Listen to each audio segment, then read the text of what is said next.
ઓમ ભગવતે વાસુદેવાય નમઃ. શ્રીમદ ભાગવત કથા સ્કંદ ચોથા સ્કંદનો 7મો અધ્યાય.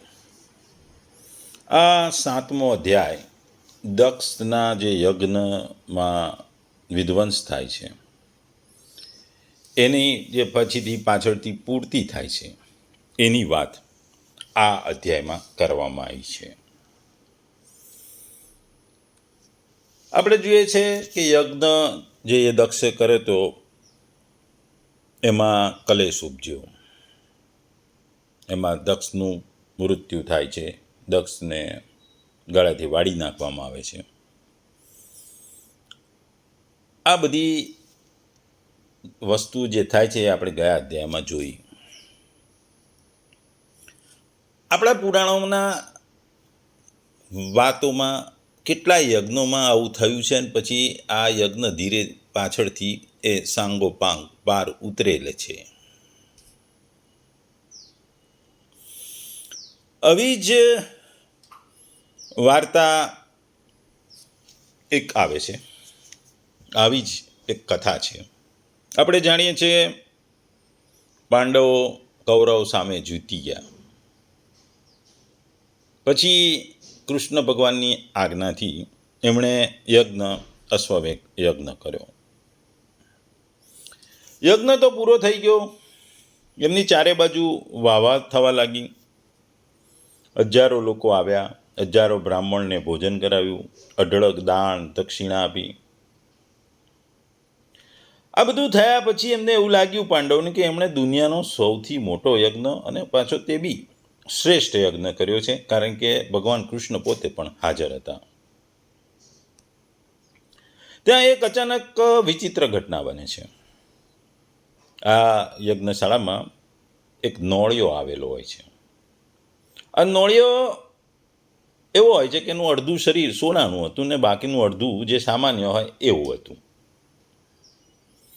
એ નોળિયાએ આ યજ્ઞશાળામાં આવીને આળોટવા લાગ્યો, આમ તેમ આળોટવા લાગ્યો.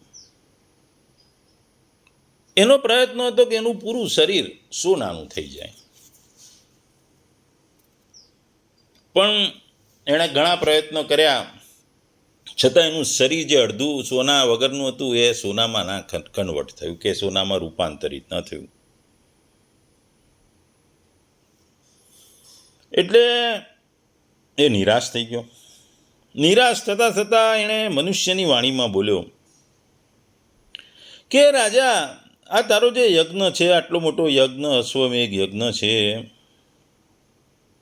આ યજ્ઞ એક સામાન્ય પેલા ગરીબ બ્રાહ્મણના જવના લોટના દાણા જેટલો પણ બરાબર નથી. એટલે કે તારો આટલો મોટો યજ્ઞ જે સામાન્ય ગરીબ બ્રાહ્મણ છે એના જે લોટ પડ્યો હોય એના જેટલી પણ બરાબર પવિત્રતા આ યજ્ઞમાં નથી. આ સાંભળીને બધા આશ્ચર્યચકિત થઈ ગયા. પછી બધાએ નોળિયાને પૂછ્યું કે તારી કથા શું છે, અમને કહે.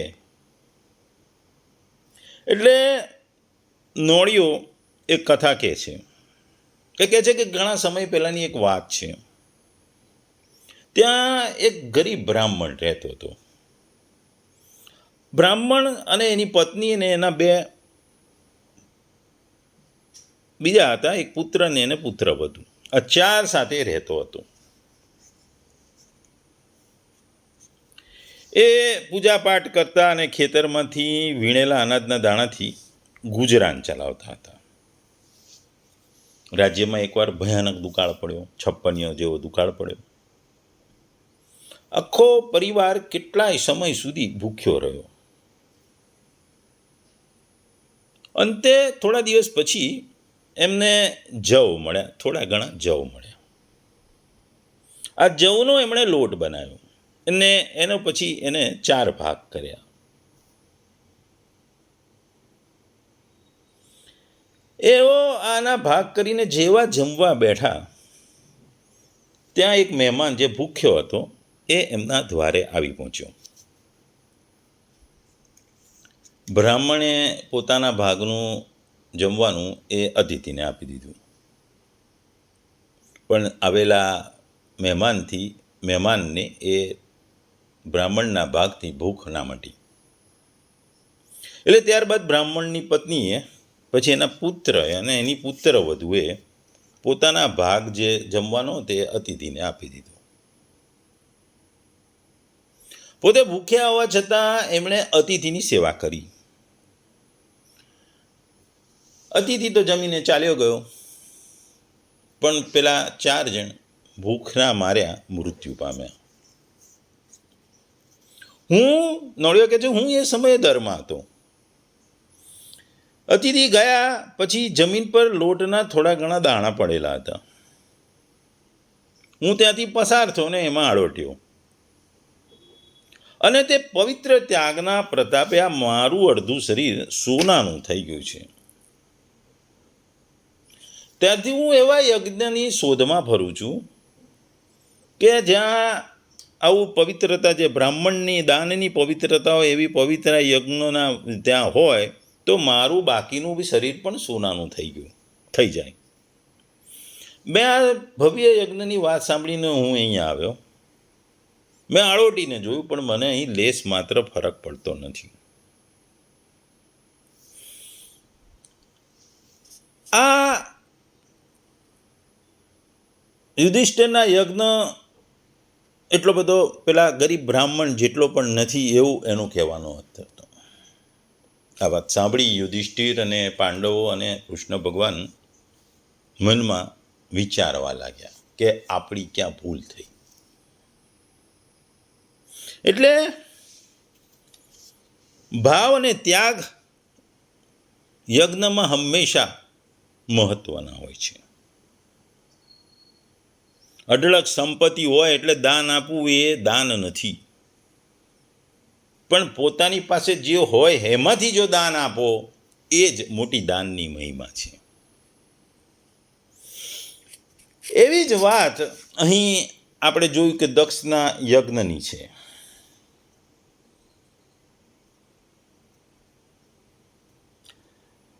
આપણે આગલા અધ્યાયોમાં જોયું કે પ્રજાપતિ દક્ષ જે શંકરના સસરા હતા, એમને ત્યાં વિશાળ યજ્ઞનું આયોજન કરવામાં આવ્યું.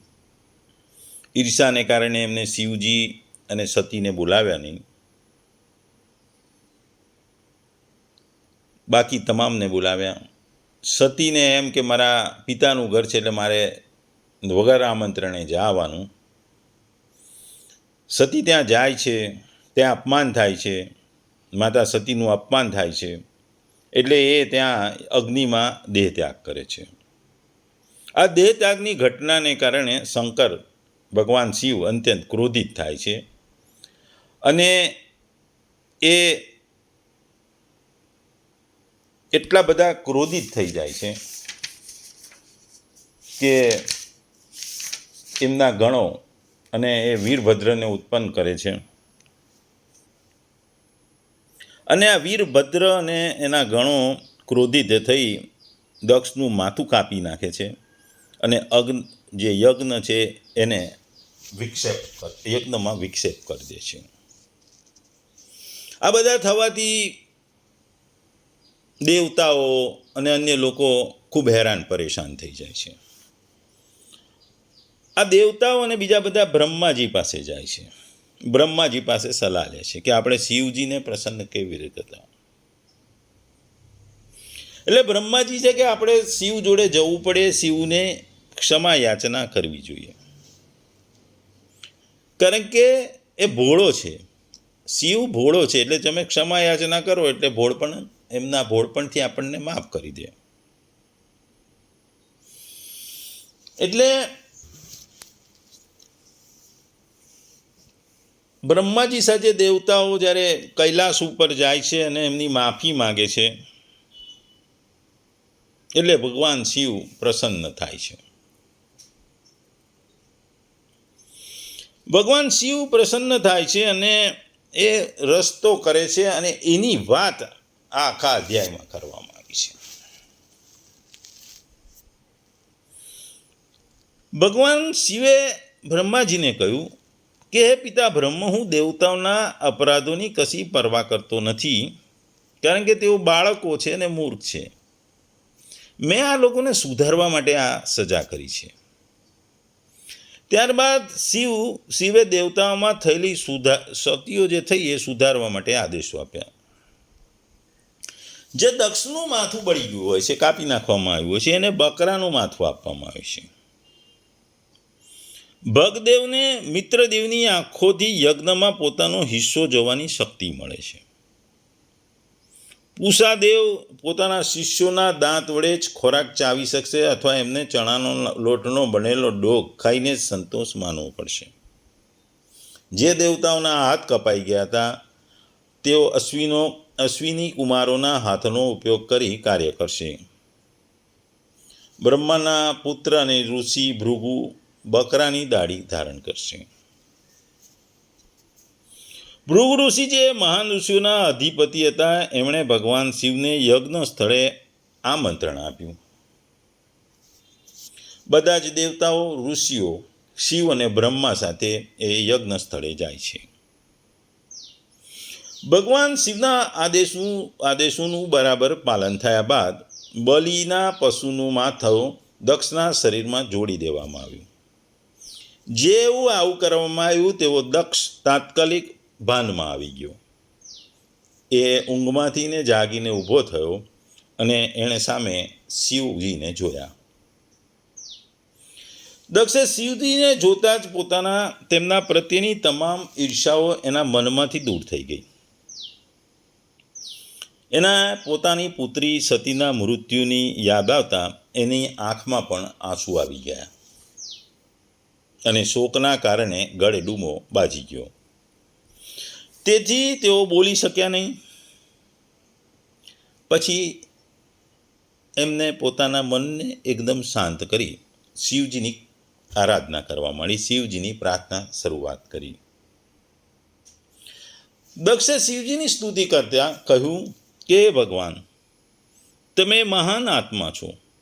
તમારા ઉપર કોઈ પણ પ્રકારના ગુણોનો પ્રભાવ નથી અને સત્ય સિવાય બીજું કશું જ નથી. ભલે મેં તમારું અપમાન કર્યું, છતાં તમે દયાળુ બનીને મને શિક્ષા કરીને પણ ઉપકાર કર્યો છે. તમારા જેવા મહાન વિભૂતિઓ પોતાના ભક્તોને સજા કરીને પણ તેમના પ્રત્યે કૃપા વરસાવે છે, કારણ કે સજા જીવને પોતાની ભૂલોને સુધારવાની એક તક આપે છે. હું એક ગંભીર અપરાધી છું. મેં તમારી નિંદા પણ કરી છે અને એ નિંદા કરીને એક મોટો ગુનો કર્યો છે. હું મારા જે અપરાધો થયા છે એની તમારી આગળ ક્ષમા યાચના કરું છું. ત્યાર પછી યજ્ઞમાં જે ઉપસ્થિત હતા તમામ દેવતાઓ, ઋષિઓ, બ્રહ્મા અને અન્ય લોકોએ ભગવાન વિષ્ણુની સ્તુતિઓને ચાલુ કરી.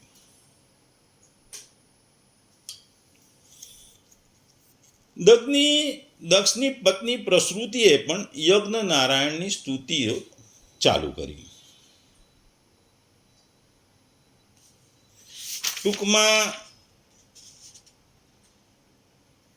યજ્ઞ પૂર્ણ કરવા માટે ફરીથી યજ્ઞની શરૂઆત કરી. સ્તુતિ કરતા કરતા એ લોકોએ કીધું, તમે ભગવાન વિષ્ણુ છો, જેમના માયાજાળમાં ફસાઈને બ્રહ્મા જેવા મહાન જીવો પણ પોતાના સ્વરૂપને ભૂલી જાય છે. તમે બ્રહ્મા, વિષ્ણુ અને શિવના રૂપમાં સર્જન, પાલન અને સંહાર કરો છો, તેમ છતાં તમે આ ત્રણેયથી પર છો. આપણે જાણીએ છીએ કે બ્રહ્માને સર્જન કરનાર કહેવાય છે, વિષ્ણુને જગતના પાલનહાર કહેવાય છે અને શિવને સંહાર કરનારા કહેવાય છે.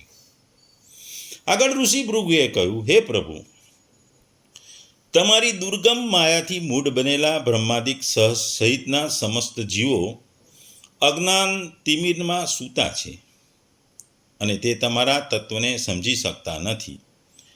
તેથી તમે જે પ્રણત આત્માઓના બંધુ છો તેમ કરી અમારી પર કૃપા કરો. પ્રત્યક્ષ વેદોએ કહ્યું, હે પ્રભુ, સત્વગુણના આશ્રય સ્વરૂપ અને તમામ ધર્મ, તપ અને સદાચારના ઉત્પત્તિ સ્થાન, તમે તમામ ગુણોથી પર છો અને તમારી પરાકાષ્ઠાને હું કે અન્ય કોઈ જાણી શકતા નથી. અગ્નિદેવે કહ્યું, હે પ્રભુ, તમારા જ તેજથી હું પ્રદીપ્ત છું. યજ્ઞમાં અર્પણ કરેલા ઘીનું હવન ગ્રહણ કરું છું. યજ્ઞ અને યજ્ઞનું રક્ષણ તો તમે જ કરો છો અને તમે જ કરનાર છો. હું તે યજ્ઞ સ્વરૂપ તમને નમસ્કાર પણ કરું છું. દેવતાઓએ પણ પ્રાર્થના કરી અને કહ્યું, હે પ્રભુ, અમે બધા તમારા સેવકો છીએ. અમને તમારું રક્ષણ આપો. અમે બધા તમારી શરણે આવ્યા છે અને શરણે આવેલા ઉપર તમે એક કૃપા કરો અથવા પ્રસન્ન થાઓ. મૈત્રેય ઋષિ કહે છે પછી કે નિષ્પાપ વિદુર, ભગવાન વિષ્ણુ ખરેખર તમામ યજ્ઞોના ફળના જે ભોગતા છે અને તમામ જીવોના સુપર સોલ છે. તેઓ પોતાના હિસ્સાથી સંતુષ્ટ થયા અને પ્રસન્નતાપૂર્વક દક્ષને સંબોધીને કહ્યું. ભગવાન વિષ્ણુએ પ્રસન્ન થઈ બ્રહ્મા, શિવ, દક્ષ અને અન્ય જે દેવતાઓ તેમને સમજાયા. તેમણે દક્ષને આશીર્વાદ આપ્યા કે તેમનો યજ્ઞ સફળ થશે અને તે આ જ પ્રમાણે જો ભક્તિ કરતા રહેશે તો એમને મોક્ષ પણ પ્રાપ્ત કરશે. પછી મૈત્રેય ઋષિએ કહ્યું કે વિદુર, જે કોઈ શ્રદ્ધા અને ભક્તિપૂર્વક દક્ષ યજ્ઞની આ કથાને સાંભળે છે અને સતત વર્ણન કરે છે, તે ચોક્કસપણે ભૌતિક અસ્તિત્વના સમસ્ત પાપોમાંથી મુક્ત થઈ જાય છે.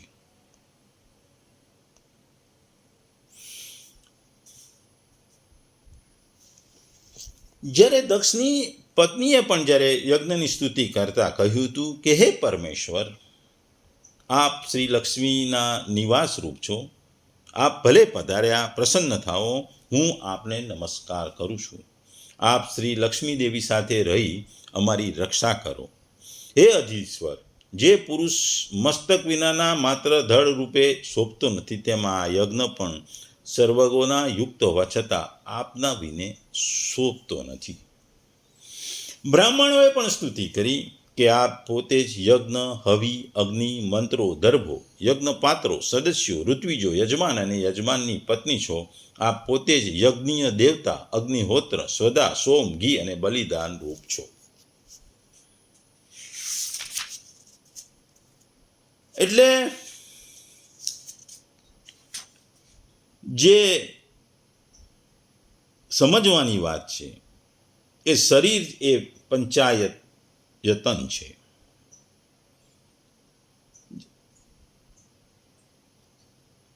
ટૂંકમાં દક્ષના આખ્યાનના મુખ્યત્વે ઉપાસનાની ચર્ચા છે. પૂજા કરવી એ ઉપાસનાનો સગુણ પ્રકાર છે. જ્યોતિ એટલે યજ્ઞની ઉપાસના, તે નિર્ગુણ પ્રકાર છે. યજ્ઞ કરનારાઓ યજ્ઞની જ્યોતમાં પણ સંસારી ભાવોની કલ્પના લાવ્યા. બંને ક્રિયાઓ ભૌતિકમાં થાય છે અને તેમાંથી પ્રાપ્ત થતો આનંદરૂપી પ્રસાદ મન અનુભવે છે. યજ્ઞ પ્રયોગથી ભૌતિકતા માણનારા ભલે બહારથી માણતા, પણ તેમના અંતઃકરણમાં જે આનંદ અનુભવાય છે તે જ સંપ્રસાદ કહેવાય છે અને તેમાંથી જ આધ્યાત્મક તરફ જઈ શકાય છે. કર્મકાંડથી કર્મયોગ સર્જવો એ જ મહત્વની વસ્તુ છે. આ બધી સ્તુતિઓ ને બધું થયા પછી યજ્ઞ નારાયણ કહે છે કે હું જગતનું પરમ કારણ છું. હું જ બ્રહ્મા છું, હું જ શંકર છું.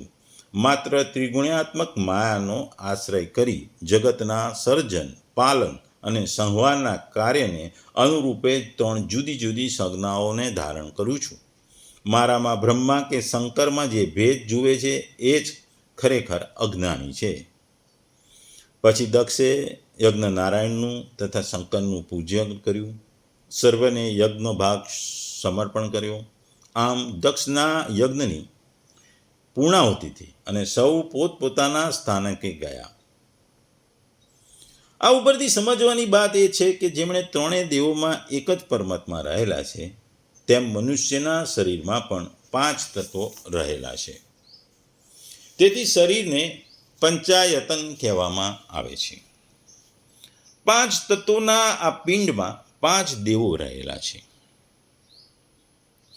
પૃથ્વી તત્વમાં જે ગણેશ વાસ કરે છે, જે વિઘ્નોનો નાશ કરે છે. જળ તત્વમાં શિવની ઉપાસના કરવી અને જ્ઞાન પ્રાપ્ત કરવું. તે જ તત્વમાં સૂર્યની ઉપાસના કરી આરોગ્ય પ્રાપ્ત કરવું. વાયુ એ દેવીનું સ્થાન છે, તેથી ધન મળે છે. આકાશ તત્વ વિષ્ણુ રૂપ છે, તે વડે સર્વનો સંભાવ પ્રાપ્ત થશે. દક્ષ પ્રજાપતિએ સંભાવ ન રાખ્યો તો એનું કલ્યાણ થઈ નહીં. મહાદેવજીનું આ ચરિત્ર પરમ પવિત્ર છે, યશ અને આયુષ્ય આપનાર છે અને સંસારના સર્વ પાપરૂપી દુઃખો અને દૂર કરનારું છે. એટલે આ અધ્યાયમાં આપણને મુખ્ય શિક્ષાઓ એ મળે છે કે અહંકારનો નાશ જરૂરી છે.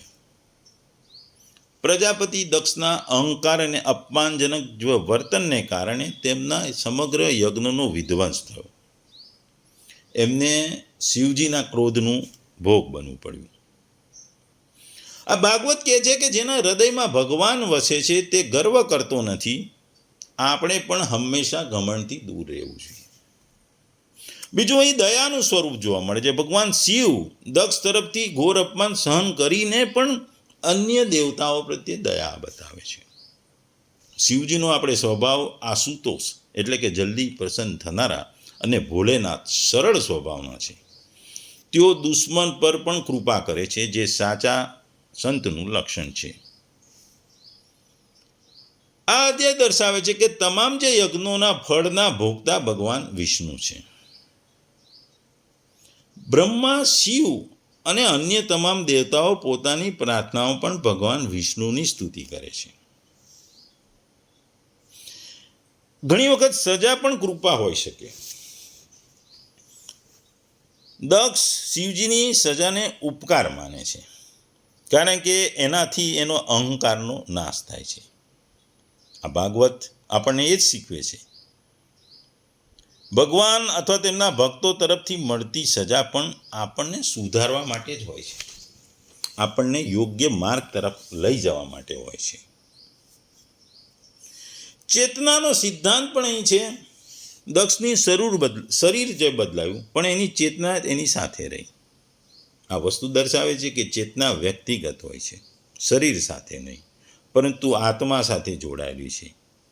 ભગવદ્ ગીતાના શરીર અને આત્માના સિદ્ધાંતને પણ આ અહીં સમર્થન આપે છે.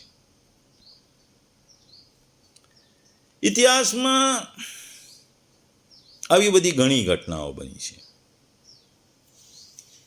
જ્યાં અહંકારથી વિનાશ થાય છે અને વિનાશ પછી નવું સર્જન થાય છે.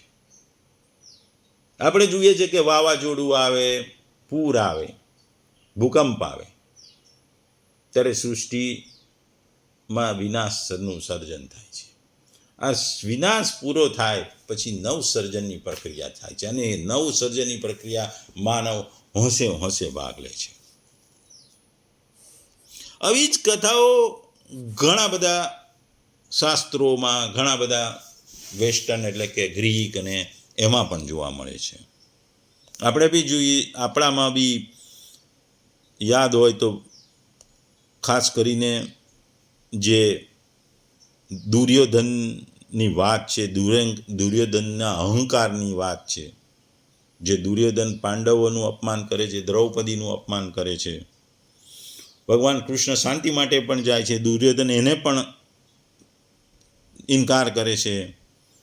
એને કારણે મહાભારતનું મોટું યુદ્ધ થાય છે. એટલે વિસર્જન એટલે કે વિનાશની શરૂઆત થાય છે. લાખો લોકો મળે છે, ઘણાના કુળ નષ્ટ થાય છે. દુર્યોધનનો અંત થાય છે. દુર્યોધન અને દક્ષ જોઈએ તો બંને અહંકારી હતા, પણ દક્ષે પસ્તાવો કરીને બચી ગયા. દુર્યોધનને કોઈ દિવસ પસ્તાવો ન કરે એટલે એનો વિનાશ માર્યો. અને વિનાશ આ બધું થયા પછી પાંડવો દ્વારા યજ્ઞ કરીને નવસર્જનની પ્રક્રિયા થાય છે. આવી જ વાત શેક્સપિયરના કિંગ લિયરમાં છે. લિયર પોતાની 3 દીકરીઓમાં રાજ્ય વહેંચે છે.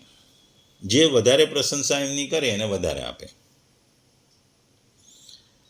સાચી દીકરી જે કોર્ડિલિયા હોય છે એને દૂર કરે છે અને ખોટી દીકરીઓ પર વિશ્વાસ કરે છે. પછી શું થાય છે? કિંગ લિયર પાગલ થઈ જાય છે, દુઃખી થઈ જાય, એકલો થઈ જાય છે. આ વસ્તુ જોઈને કોર્ડિલિયા પાછી આવે છે, પિતાને સેવા કરે છે. ત્યારે લિયરને સમજ પડે છે, પણ છેલ્લે ટ્રેજિકલી આ બંનેનું મૃત્યુ થાય છે. એટલે તમને અહંકાર, તમારા વખાણ કરે એટલે અહંકાર આવે એટલે તમે ખોટો નિર્ણય લો, અને આ ખોટો નિર્ણય થયા પછી જ્યારે સમજ આવે ત્યારે ઘણો સમય વીતી ગયો છે, ઘણું મોડું થઈ ગયું હોય છે. એવી જ વાત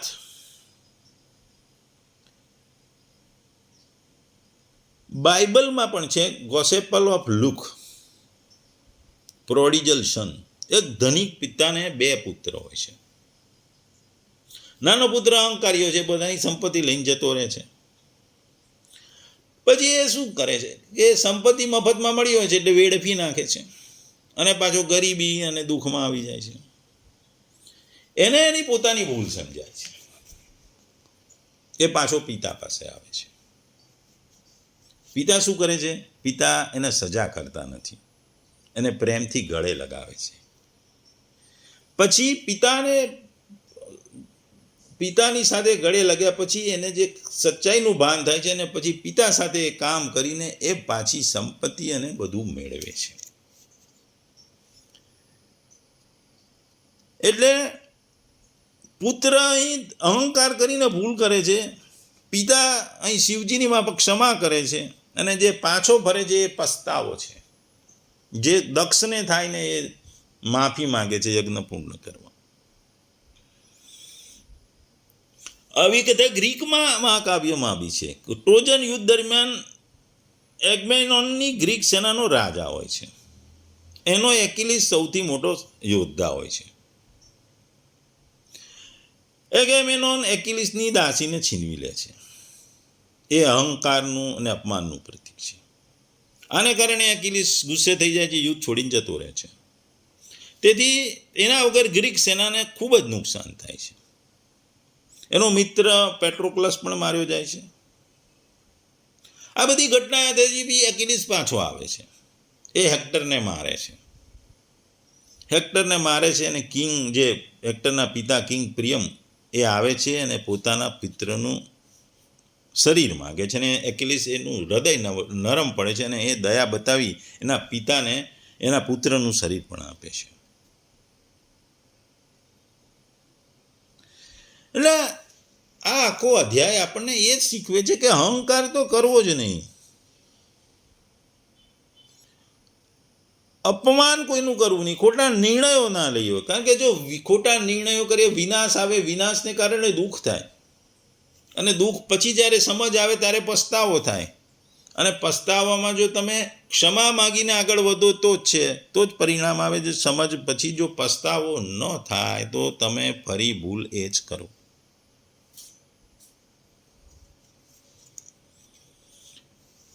મૂળ આ અધ્યાય ઘણું બધું શીખવી જાય છે. આપણે આ અધ્યાયમાં આ જ શીખવાનું છે કે સમાજમાં જ્યારે વિસર્જન થાય છે પછી હંમેશા સર્જનના ચાન્સીસ રહે છે.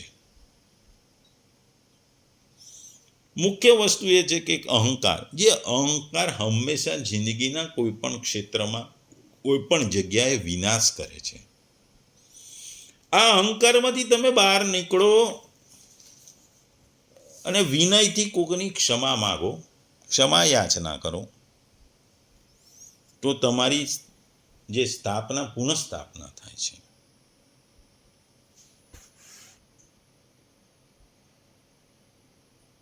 આપણે આધુનિક જમાતમાં બધી જોઈએ છીએ કે દરેક જગ્યાએ ઈગો ક્લેશ થાય, ઓફિસમાં હોય કે નોકરીના સ્થળે હોય.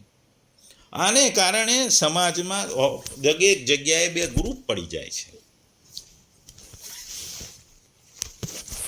આ ગ્રુપ બનવાથી એ જે સંસ્થા હોય છે કે જે જગ્યા હોય છે એને નુકસાન થાય છે. ઘણી વખત નાની વસ્તુને આપણે મોટું સ્વરૂપ આપી દઈએ છીએ. એ આપણા ઈગોને કારણે થાય છે. અને તમે ઓફિસમાં કે સામાન્ય જીવનમાં તમે બહુ જ ઈગો રાખો તો તે સમાજ તમારાથી દૂર ભાગે છે અને તમે એકલા થઈ જાઓ છો. તમારે એકલા પડી જાઓ, સમાજ તમારાથી દૂર ભાગી જાય, તમારા અહંકારને લીધે દૂર ભાગે, અને આ દૂર ભાગે એટલે તમે એકલા પડો, એ તમારો વિનાશ છે.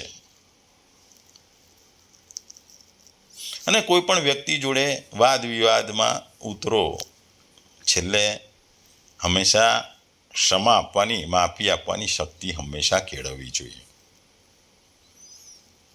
હંમેશા સર્વ લોકોને માન આપવાનું હોય છે. માફી આપી એ પણ એક બહુ જ મહત્ત્વની શક્તિ છે. માફ કરવાની આ શક્તિ ઘણા બધામાં હોય છે અને ઘણામાં નથી હોતી. મુખ્ય વસ્તુ ભાવ સારો હોવો જોઈએ અને અહંકાર ના હોવો જોઈએ.